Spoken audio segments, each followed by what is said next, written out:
The last 24 hours have been what I don't think it's an overstatement to describe tumultuous. It can be said that the Prime Ministership of Rishi Sunak depended on it.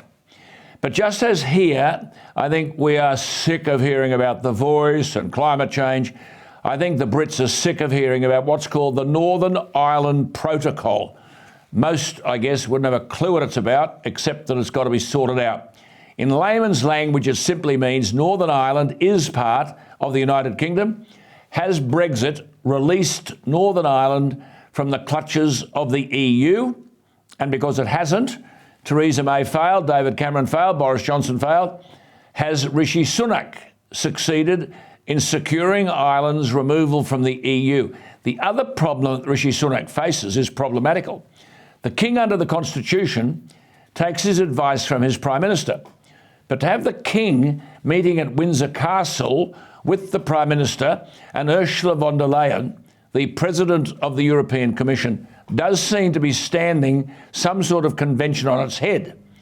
Given that this Northern Ireland issue hasn't been resolved, is the Prime Minister trying to give weight to his so-called deal by invoking the King before the matter has been debated or even passed in the Parliament? Well, David Maddox is the political editor of Express Online. You can read David at, I tell you what, it's worth reading, express.co.uk. He always has the inside info on everything. Let's go to him. David, thank you for your time. Is Rishi Sunak's Prime Ministership swinging on this deal? Because my first impressions on what I heard and had read was that Sunak had achieved what Boris and others hadn't. What do you make of it? There is so much to unpack from the last few days, and it's true that his premiership was dependent on this deal. Boris, of course, is waiting in the wings, desperate to come back. Since the deal has been unveiled, Boris has been absent. He's been invisible, disappeared.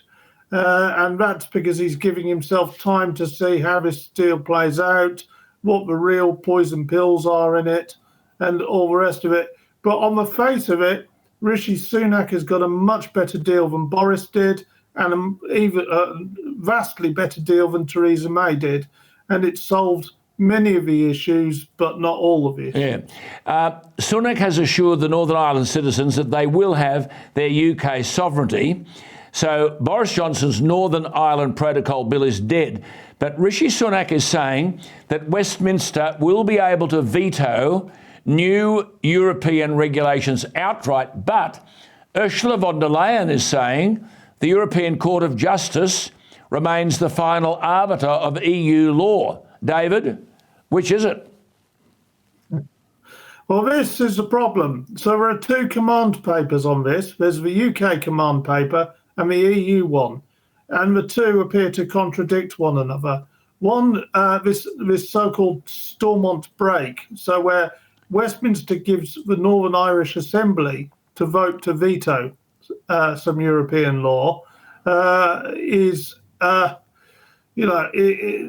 thinks it can actually be used, but we will see if it ever plays out.